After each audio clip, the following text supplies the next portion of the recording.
ka na ikay mawiwili. So mga par, ilang oras na lang nga po mangyayari na ang bakbakan ni Naoya Inoue kalaban si Murodjon Akhmadaliev para sa Super Bantamweight Undisputed Title Fight, kung saan mga idol, binalikan naman po ng mga boxing fans ang naging pahayag dati ng 3-division champion na si Vasily Lomachenko. Ano yan mga idol? Mawala man daw siya sa boxing sports, pero may sisibol daw mga idol na bagong boxing superstar sa mababang division na kanyang kasamahan, at walang ibang tinutukoy si Loma mga idol, kundi ang makakalaban ni Inoue na si Murodjon Akhmadaliev. Kaya tiyanta ng mga boxing fans mga idol, ito na daw ang araw na makilala si Akhmadaliev bilang isang superstar ng boxing sports. Kapag tinalo nito si Naoya Inoue mamayang gabi sa bakbakan, hindi naman daw kasi sasabihin mga idol ang ganitong bagay ni Lomachenko kung hindi nito nakitaan ng potensyal si Akhmadaliev bilang isang maging pound for pound boxer. Nakasama niya na ito mga idol sa amateur at pro, kaya alam na alam nito ang kapasidad ni MJ. Pero gayon pa man mga idol, ang pinag-uusapan dito kalaban si Naoya Inoue, ang isa sa mga pinakamagaling na fighters sa ngayong generation.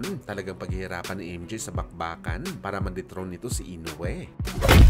Samantala sa naging huling mensahe naman po mga idol ng ating pambansang kamao Manny Pacquiao para sa bakbakan ni Canelo at Crawford. Ano yan mga idol? Masaya daw siya na naikas ang super fight na laban ng dalawang fighter. Although magkaiba daw sila mga idol ng dibisyon, pero pinilit daw maikas ang bakbakan ng dalawa sa pinakamagaling na fighter sa boxing ngayon. At ito daw mga idol ang dapat mangyari sa boxing sports. Malakas kontra sa malakas. Isang great champion kontra sa great champion. Paano ka naman daw kasi mga idol maging great boxer kung hindi ka naman lumalaban sa kapwa mo great fighter? Dagdag pa ni Boss Manny, ayaw talaga nito makita ang malakas na lumaban sa mga average fighter lamang. Wala daw point na gawin nito mga idol, kaya deserve daw talaga ni Crawford at Canelo ang malaking credit sa bakbakan nila.